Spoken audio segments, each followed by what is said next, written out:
Ok. Bendito Padre que estás en el cielo, Señor, te damos gracias por este día de vida. Gracias porque estamos aquí reunidos por este medio para estudiar tu palabra, Señor. Te pido que nos bendigas para que nos ayudes a entenderla y a ponerla por obra, Padre, que siempre hay lecciones que tú nos quieres a dar a entender. Y también que compartamos, Señor, ayúdanos a poder aprender para compartir el Evangelio con otras personas. Te pedimos que bendigas a nuestros hijos y que te quedes en nuestro corazón en el nombre de Cristo Jesús. Amén. Amén.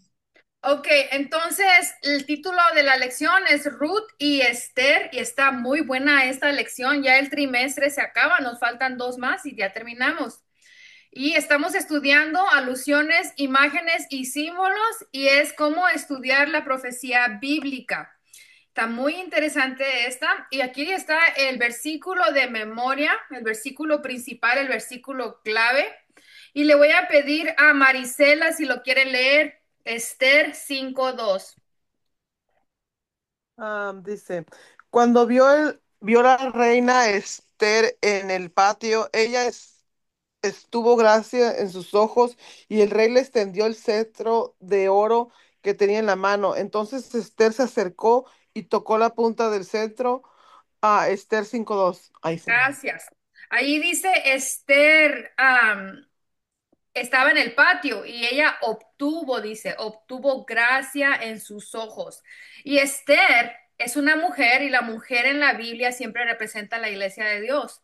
Entonces hay que mirar el simbolismo. En toda esta lección vamos a buscar el simbolismo de la profecía, porque la historia de Esther y de Ruth es un pequeño, es un pequeño bosquejo, es una pequeña ilustración de realmente el plan de redención del Señor Jesús. Entonces, y Esther aquí representa la iglesia y la iglesia obtuvo gracia en los ojos de Dios. El rey representa al Padre Dios, a Jehová. Y ella, Esther, obtuvo gracia. Nosotros hemos obtenido gracia en los ojos de Dios. Ahora vamos a ver algunos paralelos entre la vida de Ruth y la vida de Esther en las profecías y lo que pasa aquí en la tierra con nosotros. Así que pongan mucha atención. La primera parte de la lección se titula Hambre en la casa del pan. Hambre en la casa del pan. Y en realidad a lo que se refiere aquí es que la ciudad de Belén o el nombre Belén significa casa de pan, porque allí había mucha abundancia de alimentación. Por eso se llama la casa del pan. Entonces le voy a pedir a Iracema que lea Génesis 2:16.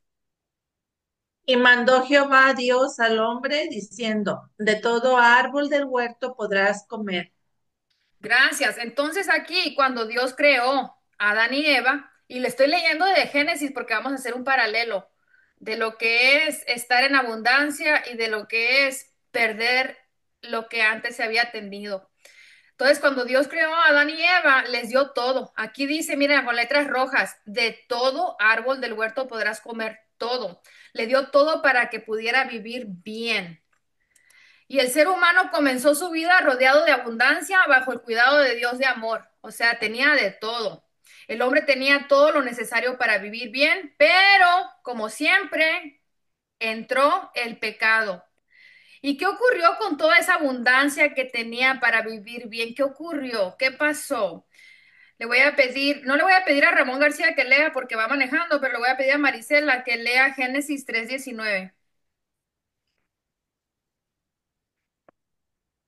Dice, con el sudor de con el sudor de tu rostro comerás pan hasta que vuelva a la tierra, porque de ella fuiste tomado, pues polvo eres y el polvo volverás. Volverás, ajá. Gracias, Génesis 3:19. Entonces aquí vemos que después que el hombre comió de la fruta, pues sobre él cayó una maldición, ¿verdad? Aquí vemos que el pecado despojó al hombre de la felicidad de vivir en el Edén e introdujo el sufrimiento en su vida. De la abundancia que tenía él al principio vino el sufrimiento, vino el sufrimiento. El pecado le quitó al ser humano la dicha de vivir en el Edén e introdujo el sufrimiento en su vida. Otra cosa que pasó cuando pecó Adán, vamos a ver otra cosa. Le voy a pedir a Iracema que lea Génesis 3:19. Con el sudor de tu rostro comerás el pan hasta que vuelvas a la tierra, porque de ella fuiste tomado, pues polvo eres y al polvo volverás. Gracias. Es el mismo versículo, pero quiero que pongamos enfoque ahora a las letras rojas, a la parte de abajo, Ujú. porque el pecado despojó al hombre de la vida eterna también e introdujo la muerte. Entonces tenían todo, tenían abundancia, tenían comida, tenían todo lo que necesitaban para vivir. Y pero cuando entró el pecado, perdieron eso, perdieron la felicidad, perdieron el pan, perdieron eso. Y también se introdujo la muerte. Entonces el pecado le quitó la vida eterna a Adán y Eva y por consecuente nos quitó la vida eterna a nosotros. El pecado les quitó la vida e introdujo la muerte, tristemente. Entonces hay dos cosas que sucedieron a raíz del pecado. Dos cosas. La primera, el pecado despojó al hombre de la felicidad y también el pecado introdujo la muerte. Dos cosas que tristes que el ser humano tiene que vivir hasta ahora. Hasta el día de hoy nosotros nos hace falta la felicidad y obviamente sufrimos la muerte, ¿verdad? Lo que nadie quiere sufrir, que es la muerte. Y esto refleja en nosotros todos los días. Nosotros empezamos a morir desde el día que nacemos. Desde el día que nacemos ya tenemos una sentencia de muerte. Le voy a pedir a Marisela que lea Ruth 1. ¿Qué tal? ¿Cómo ha ido? Dice, Espérate, y espérate, aquí, espérate, Bueno, déjale, apago a mi tío Ramón el micrófono porque está haciendo mucho ruido, yo creo que está platicando con alguien. Oh, ya lo apagó él. Ok, ok, Marisela, ¿puedes leerlo? sí, aconteció que en los días que gobernaban los jueces, que hubo hambre en la tierra, y un varón de Belén de Judá fue a morar en los campos de Moab, y él y su mujer y sus dos hijos suyos. Entonces, qué ironía, ¿verdad? Qué ironía porque Belén significa, aquí Belén de Judá significa casa de pan, que quiere decir que había abundancia de alimentación aquí en Belén de Judá. Pero aconteció que en los días que gobernaban los jueces, que hubo hambre en la tierra. Y esa era la consecuencia del pecado que el pueblo de Israel estaba experimentando. Por esa razón venía el hambre. En el principio, Adán y Eva tenían abundancia de todo, abundancia de alimentación. Pero miremos lo que sucedió con Noemí, quien vivía en Belén, la casa del pan. La contradicción es que donde se decía que había abundancia de alimentación, hubo hambre, lo que hace paralelo con el principio, porque en el principio, cuando entró el pecado despojó al hombre de la abundancia de la alimentación. Le voy a pedir a Iracema que lea Ruth 1 del 2 al 3. El nombre de aquel varón era Elimelech y el de su mujer Noemí, y los nombres de sus hijos eran Malón y Kelión, efrateos de Belén de Judá. Llegaron pues a los campos de Moab y se quedaron allí, y murió Elimelech, marido de Noemí, y quedó ella con sus dos hijos. Entonces quiero que ustedes empiecen a pensar en cómo eso se refleja en nuestras vidas o cómo eso tenía que ver con un paralelo con el principio, que en el Edén existía la abundancia de pan, que era Belén, y cómo se introdujo la tristeza o se desvaneció la felicidad en esta familia. Y aparte también entró la muerte y mató la muerte al esposo de Noemí y a sus dos hijos, Malón y Kelión. Qué lástima. Otra vez el paralelo, la muerte llegó a la familia de Noemí y por eso las personas tenemos que sufrir por las consecuencias del pecado. Vamos a seguir leyendo. Le voy a pedir a Marisela que lea Ruth 1 del 4 al 5. Los cuales tomaron para sí mujeres moabitas. El nombre de una era Orfa y el nombre de la otra Ruth, y habitaron allí unos 10 años y murieron también los dos. Malón y Kilión quedando así la mujer desamparada de sus dos hijos y de su marido. Entonces, otra vez hay un paralelo con el principio. Orfa y Ruth y los hijos de Noemí estaban muy felices, así como Adán y Eva. quienes tenían bendición y estaban protegidos por Dios. Pero al igual que en el principio, pasó lo mismo que ocurrió en el Edén. Aquí dice que murieron también los dos, Malón y Kelión. Y Noemí quedó desamparada, dice aquí abajo. Noemí quedó desamparada. Qué triste. Le voy a pedir a Iracema que lea Ruth 1:20. Y ella les respondía, no me llaméis Noemi, sino llamadme Mara, porque en gran amargura me ha puesto el Todopoderoso. Bueno, qué lástima lo que le pasó a Noemí. Ahí Noemí está triste. Dice que tiene amargura de su corazón, ¿verdad? Que no la llamaran Noemí, que ahora la llamaran Mara. Entonces Noemí también sufrió lo que todos nosotros sufrimos, ¿verdad? Todos nosotros sufrimos las consecuencias del pecado, desafortunadamente. Entonces, vamos a seguir con el día segundo, que es Ruth y Boz.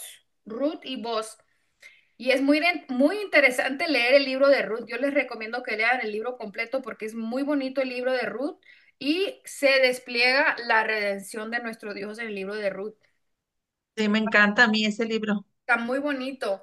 Ujú. Entonces, aquí las dos nueras de Noemí debían tomar una decisión, quedarse en su tierra de Moab y seguir sus vidas allí. Y sabemos nosotros que en la tierra de Moab existía mucho el, el que adoraban a ídolos, la idolatría, o sea, Lo paganismo, ajá. sí, mucho paganismo, pero tenían parte que adoraban a Dios, como hoy en día, pues los cristianos que dicen que son cristianos, pero hay paganismo dentro de la iglesia. Lo mismo era con Moab, porque Moab también viene de la descendencia de Lot, de la familia de Abraham. Entonces, Ruth venía de un incesto, ¿verdad? Es una descendencia de un incesto. Entonces, vamos a leer, le voy a pedir a Marisela que lea Ruth 1:16 y 18. Y Ruth respondió, no me ruegues que te deje y me aparte de Hoy se todo, cortó. y donde quiera que vivieres, viviré. Tu pueblo será mi pueblo y tu Dios mi Dios. Y viendo Noemí que estaban tan resuelta a ir con ella, no dijo más. Gracias. Voy a volverlo a leer porque se cortó un poquito la conexión. Ay, perdón. No, está bien. Dice, y Ruth respondió, no me ruegues que te deje y me aparte de ti, porque a donde quiera que tú fueres, iré yo, y donde quiera que vivieres, viviré. Tu pueblo será mi pueblo y tu Dios mi Dios. Y viendo Noemí que estaba tan resuelta a ir con ella, no dijo más. Entonces, aquí nos damos cuenta, miren, cómo Ruth quiere seguir a Noemí. Por lo que acabamos de leer en este versículo, es muy claro que Noemí tenía una vida ejemplar, con su buen carácter, con su vida que reflejaba el amor de Dios, había ganado el corazón de Ruth, porque Noemí le estaba dando, la había amado, la había cuidado, la había respetado de tanto que Ruth quiso seguirla a Noemí, a pesar de la pobreza, a pesar de que había perdido todo. Tu Dios va a ser mi Dios. Quiere decir que Noemí le enseñó el Dios verdadero a Ruth y Ruth se enamoró de Dios igual como Noemí. Ruth le dice a Noemí, voy a ir contigo, tu Dios va a ser mi Dios. Y viendo Noemí que estaba tan resuelta a ir con ella, no se lo impidió. No se lo impidió. Le voy a pedir a Iracema que lea Ruth 1:17 y 18. Donde tú murieres, moriré yo, y así seré sepultada. Así me haga Jehová y aún me añada, que solo la muerte hará separación entre nosotras dos. Y viendo Noemí que estaba tan resuelta a ir con ella, no dijo más. Pero Eso había es. un detalle en esto, había un detalle. Ellas habían quedado sin nada, o sea, Noemí no tenía nada que ofrecerle a Ruth. Habían quedado bien pobres. La heredad que tenían allá en la tierra de Belén la habían perdido, o sea, la heredad del esposo de Noemí. Entonces eran muy pobres, solo dependían ellas de algo que tenían los hebreos, los israelitas, tenían ciertas reglas o leyes sobre sus tierras, sobre sus cosas. Y cuando eran empeñadas o vendidas, tenía que haber como un familiar cercano que podía redimirlas. Esa era la ley de ellos. Le voy a pedir a Marisela que lea Levíticos 25:25. Cuando tu hermano empobreciere y vendiere algo de su posición, entonces su pariente más próximo vendrá y rescatará lo que su hermano hubiere vendido. Entonces, esa era la regla que Moisés les había escrito acerca de las tierras, ¿no?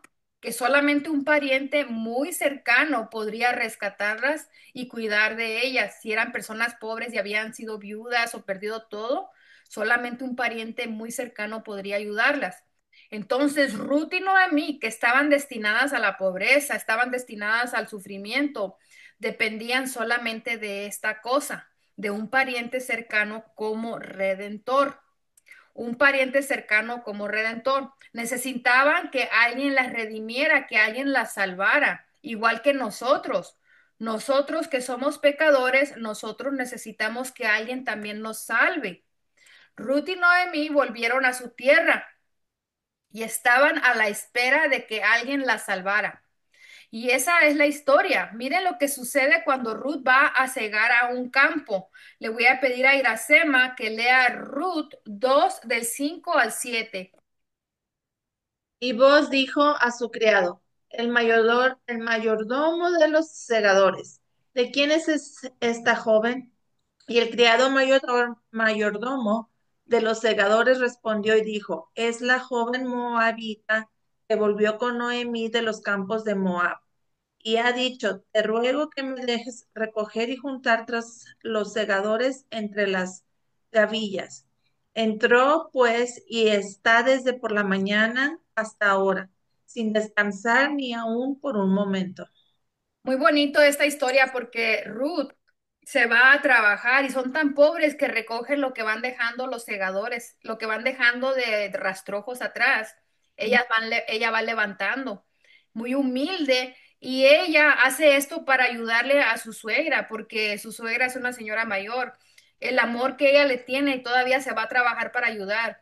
Entonces aquí, en esta parte, es donde vos inquiere sobre quién es Ruth. Me imagino yo que era una joven guapa, ¿no? Una muchacha. Entonces él la ve y pregunta a los trabajadores que si quién es esa joven. Y vamos a ver lo que pasa allí. Le voy a pedir a Marisela que lea Ruth 2:8. Ah, entonces vos dijo a Ruth, oye, hija mía, no vayas a espigar a otro campo ni pases de aquí. Aquí estarás junto a mis criados. Gracias. Entonces, hay un encuentro, ahí ya empezó vos a hablar con Ruth, un encuentro entre ellos dos.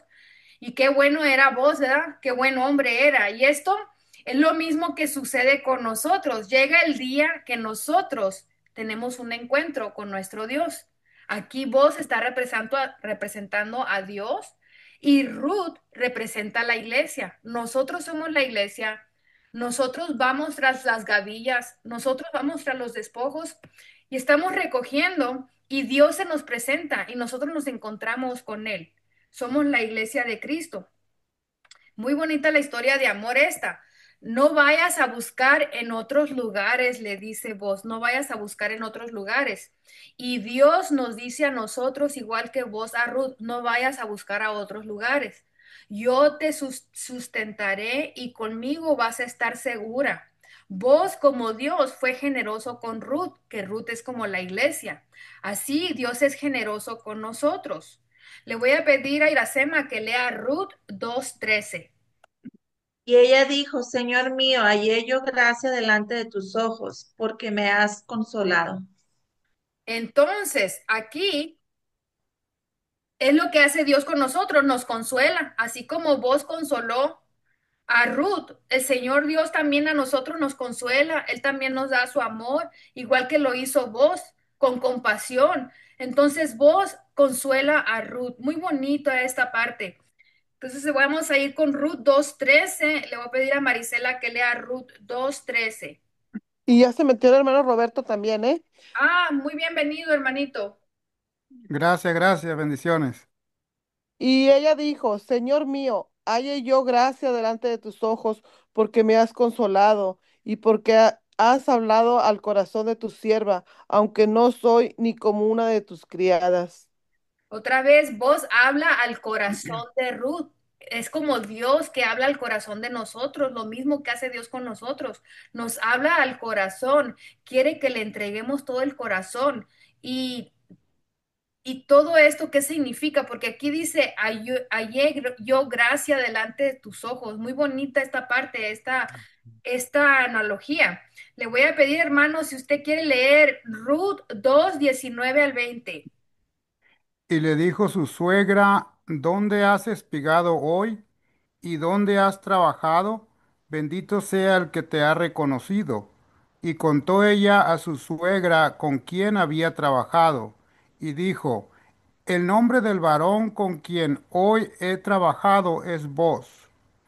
Y dijo Noemí a su nuera, sea él bendito de Jehová, pues que no ha rehusado a los vivos la benevolencia que tuvo para con los que han muerto. Después le dijo Noemí, nuestro pariente es aquel varón y uno de los que puede redimirnos. Gracias. Entonces, ¿cuál era la regla que existía para los israelitas? ¿Qué existía? Se esperaba que un pariente cercano redimiera. Y ese pariente era vos, lo mismo que hizo Jesús con nosotros. Jesús es nuestro hermano, Jesús es Ujú. nuestro padre, Jesús es nuestro abogado, dice la Biblia, Jesús es nuestro pariente cercano. Le voy a pedir a Amén. Iracema que lea Mateo 18:11. Porque el Hijo del Hombre ha venido para salvar lo que se había perdido. Ahí está, el Hijo del Hombre, que es Jesús, vino para salvarnos. Así Ujú. como vos, podía él salvar a Ruth y a Noemí, a redimirlas, así como era la regla de Israel, porque todo lo que se escribió para el pueblo de Israel todo es un ejemplo, una lección para nosotros, y aquí está el plan de salvación del Señor. Entonces, vos es un tipo de Cristo, nuestro redentor. Con esa idea vamos a ir ahora al tercer día. Vamos a ir al tercer día. Vos como redentor. Vos como redentor. Hemos visto que en la instrucción dada al pueblo de Israel se exige que haya un pariente cercano como redentor. En el caso de Ruth, vos fue generoso con Ruth. Vos consoló a Ruth. Vos habló el corazón de Ruth. Lo mismo que Dios hace con cada uno de nosotros. ¿Hay algún comentario hasta aquí antes de seguir a esta parte que sigue? ¿No hay algún comentario? Si no, voy a seguir. Parecía que todo estaba muy bien con Ruth y Noemí después de conocer a vos, ¿no? Parecía que todo estaba muy bien. Parecía que la felicidad había llegado ya a la casa de Noemí y de Ruth, pero había un inconveniente. Le voy a pedir a Marisela que lea Ruth 3:12.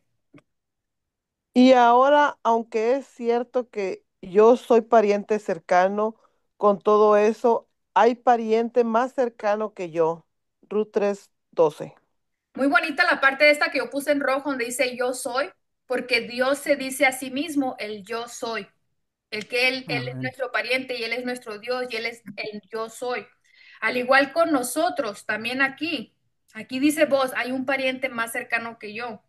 Al igual que con nosotros, hay un pariente más cercano que Jesús, porque Satanás nos reclama como nuestro pariente cercano.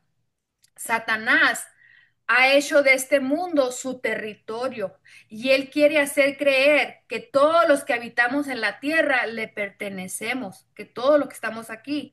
Le voy a pedir a Iracema que lea Job 1 del 7 al 8. Y dijo Jehová a Satanás, ¿de dónde vienes? Respondiendo Satanás a Jehová, dijo, de rodear la tierra y de andar por ella. Y Jehová dijo a Satanás, ¿no has considerado a mi siervo Job, que no hay otro como él en la tierra, varón perfecto y recto, temeroso de Dios y apartado del mal? Gracias. Dios dice, mira, aquí Dios le está diciendo al diablo, mira mi siervo Job. Job me pertenece. Job es mío. Job ha sido redimido por mí. Pero miren lo que Satanás responde. Le voy a pedir al hermano que lea, hermano Roberto, Job 1:9 al 11. Respondiendo Satanás a Jehová, dijo, ¿acaso teme Job a Dios de balde? ¿No le ha acercado alrededor a él y a su casa y a todo lo que tiene?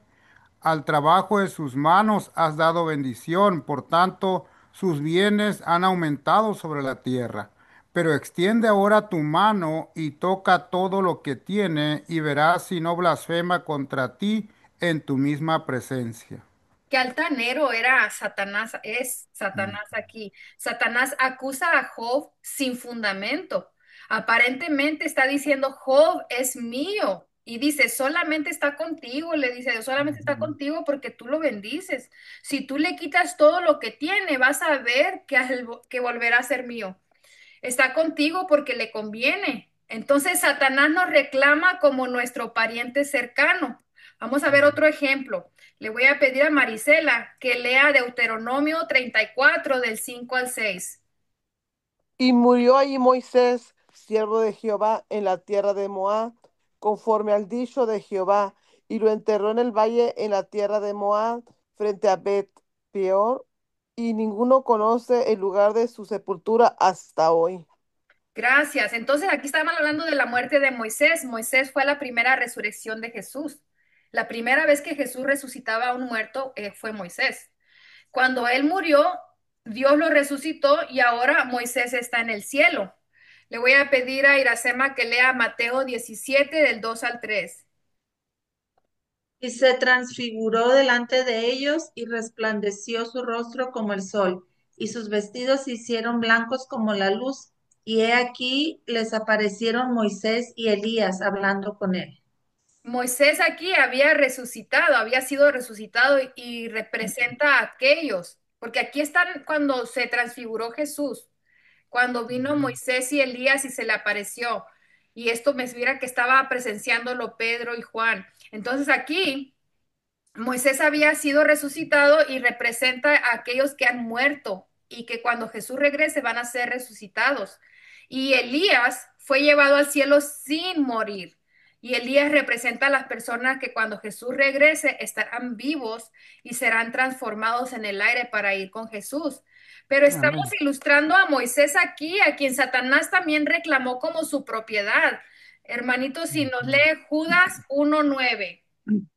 Pero cuando el arcángel Miguel contendía con el diablo, disputando con él por el cuerpo de Moisés, no se atrevió a proferir juicio de maldición contra él, sino que dijo, el Señor te reprenda. Entonces, ¿quién reclamó a Moisés como su propiedad aquí? ¿Quién lo reclamó? Pues Satanás. Satanás. Ajá. ¿Y quién vino a rescatar a Moisés? Jesús vino a rescatar a Ujú. Moisés. Voy a Amén. leer una cita de Elena de White. Voy a leer esta cita. Pues está muy bonita esta cita donde habla acerca de lo que pasó aquí con Moisés. Dice, por primera vez, Cristo iba a dar vida a uno de los muertos.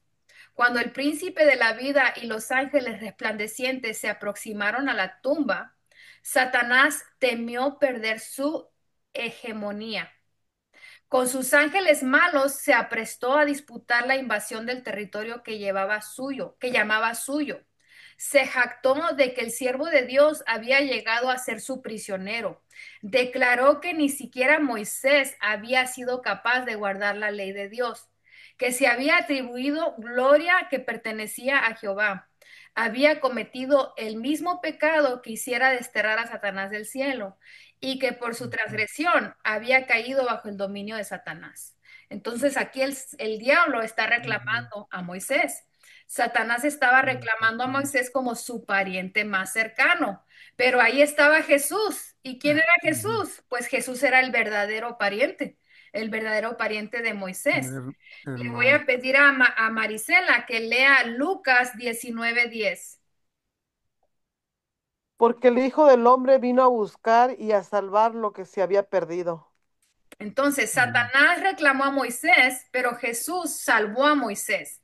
Satanás nos reclama a nosotros también, quiere someternos, convertirnos a sus aliados y obedientes súbditos. Pero Jesús vino a salvarnos. Jesús, por su muerte, pagó el precio para redimirnos.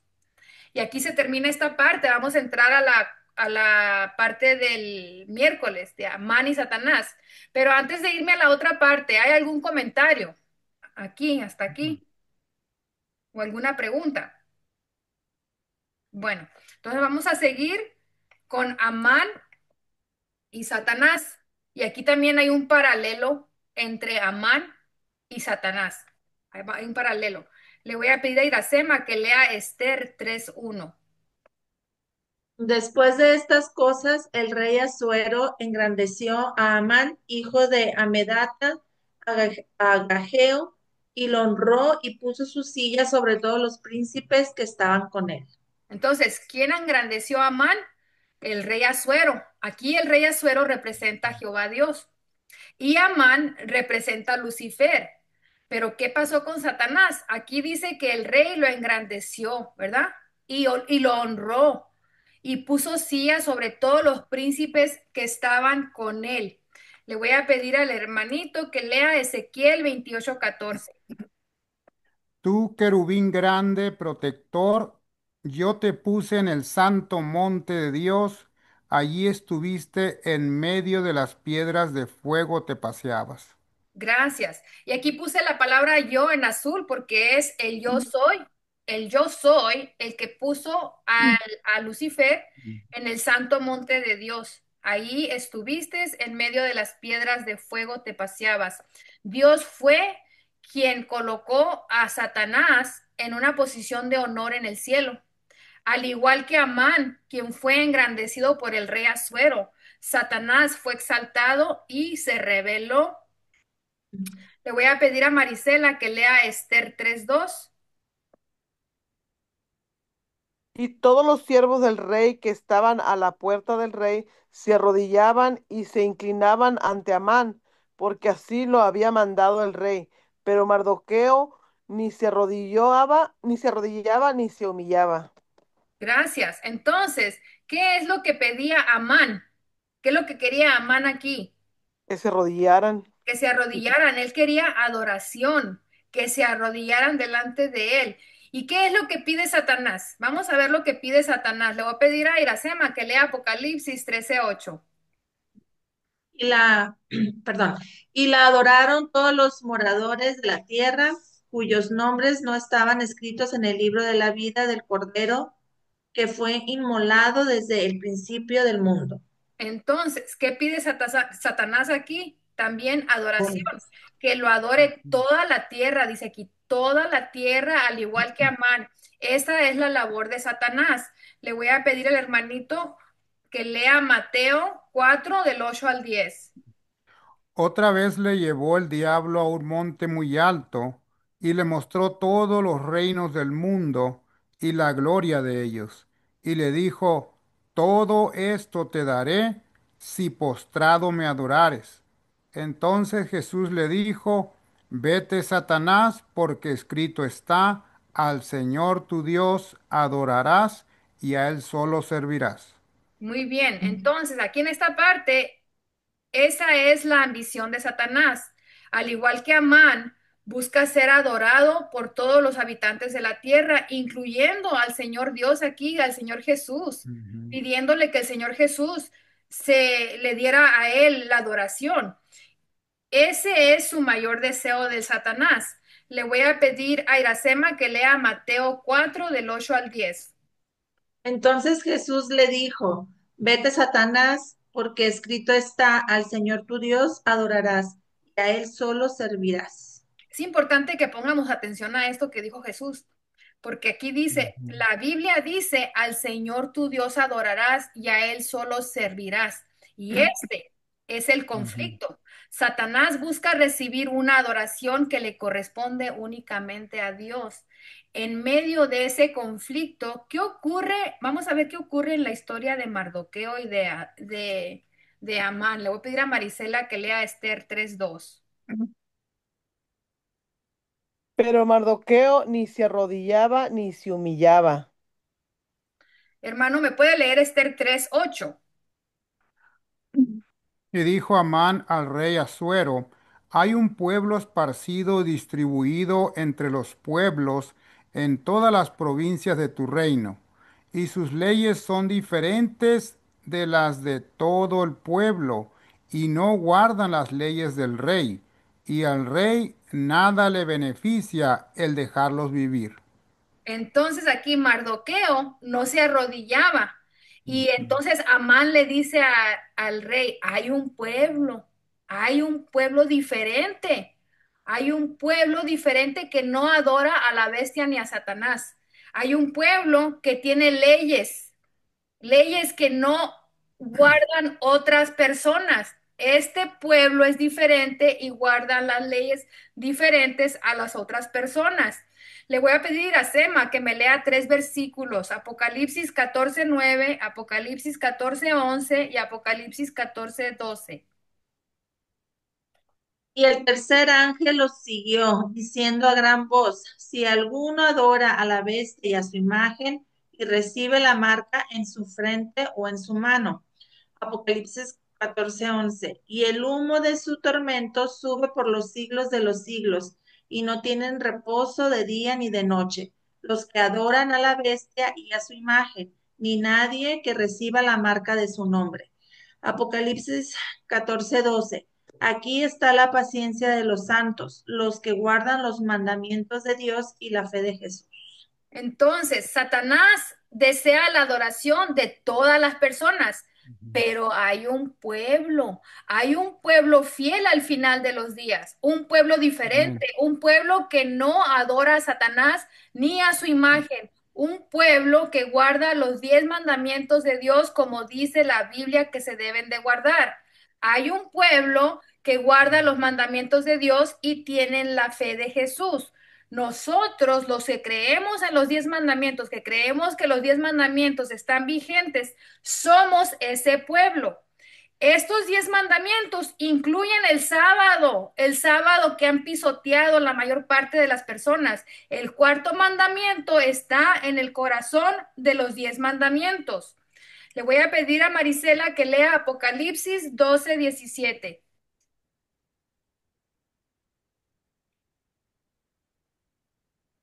Aquí estoy, ¿eh?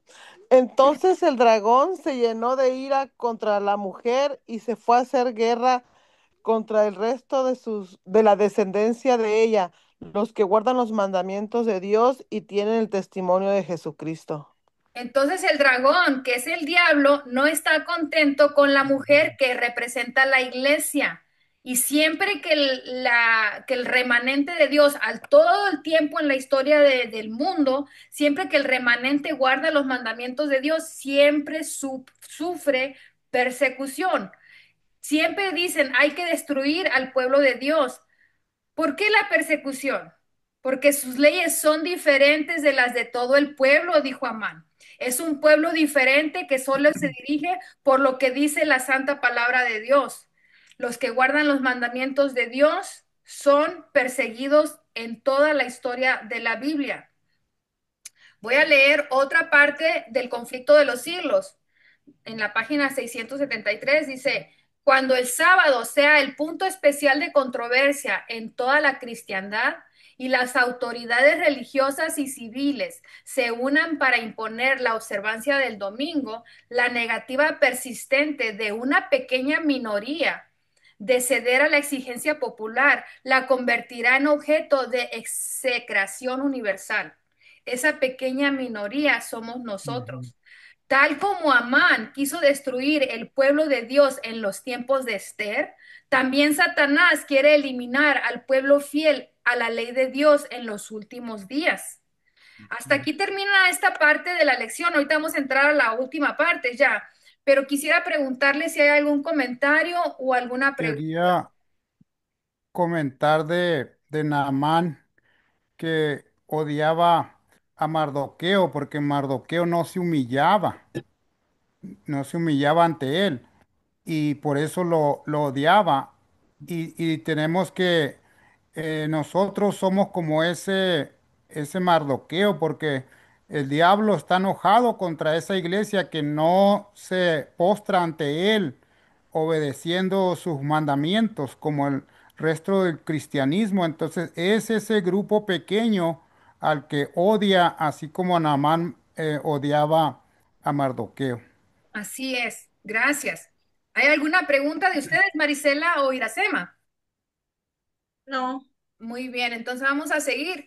Esta es la última parte. Para esta hora se llama. Está muy bonita esta parte Mm. de la parte de Esther. Para esta hora. Entonces aquí le voy a pedir a Iracema que lea Esther 9:1.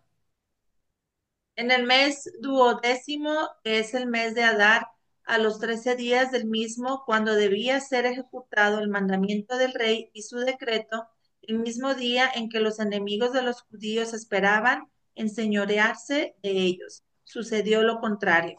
Ok, el mandamiento este, nada más para darle en contexto a las personas que están escuchando. El mandamiento era ejecutar a todos los judíos, a todos. Ujú. Entonces aquí dice, el mismo día en que los enemigos de los judíos esperaban enseñorearse de ellos, sucedió lo contrario.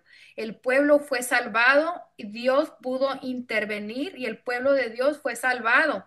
Le voy a pedir a hermano Roberto si lee Daniel 12:1. En aquel tiempo se levantará Miguel, el gran príncipe que está a favor de los hijos de tu pueblo, y será tiempo de angustia, cual nunca fue desde que hubo gente hasta entonces. Pero en aquel tiempo será librado tu pueblo, todos los que se hallen escritos en el libro. Amén. Entonces, ¿qué va a Amén. pasar con el pueblo de Dios en los últimos días? Ujú. Cuando sea perseguido por salvar, por guardar el sábado, ¿qué va a pasar? Va a ser liberado, irá a la Amén. patria celestial. ¿Cuántos queremos estar con ese pueblo, con ese pueblo? Todos queremos estar ahí. Le voy a pedir a Ujú. Iracema que lea Esther 4:14. Porque si callas absolutamente en este tiempo, Ujú. respiro y liberación vendrá de alguna otra parte para los judíos, mas tú y la casa de tu padre pereceréis. Y quién sabe si para esta hora has llegado al reino. Entonces, Esther debía hablar. Así como Ujú. nosotros debemos hablar, nosotros tenemos que predicar. Esther tenía un papel muy importante en la historia, tenía un papel muy importante, tenía que hablar. Si callaba, Dios usaría otro medio, pero ella perdería su propósito, porque para eso ella llegó a ser reina, para servir al pueblo de Dios. Y así también como Esther, tú, donde tú estás ahorita, donde tú trabajas, con las personas con las que te haces amistades y todo, tú no puedes quedarte callado, tú tienes que predicar la verdad del Señor, tú tienes que predicar porque para esa hora fuiste Ujú. llamado. Entonces, le voy a pedir a Marisela que nos lea el último versículo, Apocalipsis Ahí 14, está. del 6 al 7. Amén. Y volar por el medio del cielo a otro ángel que tenía el Ujú. evangelio eterno para predicarlo a los moradores de la tierra, a toda nación, tribu, lengua y pueblo, diciendo a gran voz, temed a Dios y dale gloria, porque la hora de su juicio ha llegado, y adorad a aquel que hizo el cielo y la tierra, el mar y las fuentes de las aguas. Aquí me Amén. pongo yo a ver este versículo, aquí dice, le Ujú. puse en letras azules donde dice su juicio. Y no puede Ujú. haber juicio si no hay un estándar de leyes. Yo no sé cómo la gente dice que la ley no es válida hoy, cuando va a haber un juicio y si va a Ujú. haber un juicio tiene que haber ley. No entiendo yo esta parte. Pero está muy bonito este versículo. Vi volar por en medio del cielo a otro ángel que tenía el evangelio eterno. Ese es el evangelio eterno que tenemos que predicar en las iglesias. Pero las iglesias están dormidas. Están predicando sermoncitos que arrullan los oídos. El evangelio eterno no es para dormir, es para ser predicado a todos los moradores de la tierra, a toda nación, tribu, lengua y pueblo, diciendo a gran voz, a gran voz. No se habla quedito en las iglesias, pero las iglesias se les está predicando a la gente con una vocecita, cositas para que la gente no se ofenda y se salga de la iglesia. Aquí dice, temed a Dios y dadle gloria, porque la hora de su juicio ha llegado, y adorar a aquel que hizo el cielo y la tierra, el mar y las fuentes de las aguas. En este Amén. momento tenemos nosotros que predicar. En este momento tenemos que hablar como la reina Esther. Si nosotros Ujú. no lo hacemos, Dios de alguna manera se buscará a otros para que prediquen el evangelio. Hoy, tú y yo somos llamados a predicar. Como Esther, hemos sido puestos en este momento para esta hora, dice, para esta hora. Amén. Si no Amén. hablamos, Dios levantará a otros, pero nosotros perderemos la bendición de participar en su obra. Que nuestra vida sea una vida de misión, de predicar el evangelio. Así debería de ser. Nosotros deberíamos estar enfocados en solo darle la gloria a nuestro Dios, en solo darle la gloria a nuestro Dios. Hasta aquí Amén. llegamos con este estudio.